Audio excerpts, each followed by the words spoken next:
So guys, let's discuss this question. Question is, journal purpose table is also known as reference table, derivative table, repository table and both 1 and 3. Journal purpose table क्या होती है? Is that type of a table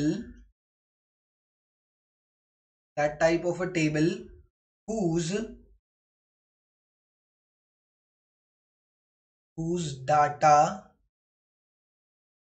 can be used by anyone.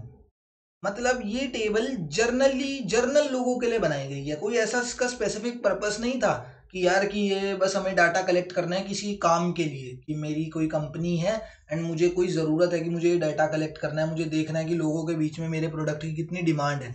ऐसा कोई specific purpose नहीं था, बस हम गए। जैसे हमारी क्या होती है, इसका सबसे बेस्ट एग्जाम्पल कौन सा है स्पेसिफिक पर्पस टेबल के लिए?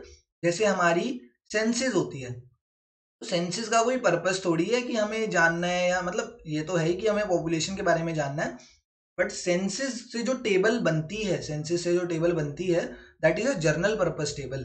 उस डाटा का इस्तेमाल सिर्फ सरकार नहीं करती, उस डाटा का इस्तेमाल बहुत सारे लोग करते हैं भाई।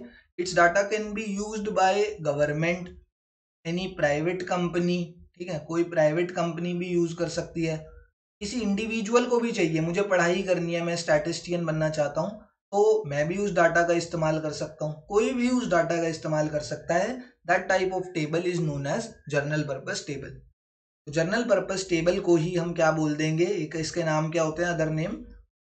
इसी को हम रेफरेंस टेबल भी बोलते हैं, एंड एक और नाम क्या होता है, रिपोजिटरी टेबल भी इसको बोला जाता है। रेफरेंस टेबल तो नाम से ही समझ आ रहा होगा, क्यों? मैंने तुमसे क्या कहा, इसका इस्तेमाल कोई भी कर सकता है, तो इसको एज अ रेफरेंस रख के गवर्नमेंट भी इस्तेमाल कर सकती है, प्राइवेट इंडिविजुअल और प्राइवेट कंपनी, कोई भी इसको एज अ रेफरेंस पॉइंट रख के अपने लिए और यूज में ला सकते हैं और टेबल्स बना सकते हैं इसको रेफरेंस रख के। तो this is a reference table और रिपोजिटरी टेबल। तो both 1 and 3 is the correct answer to this question.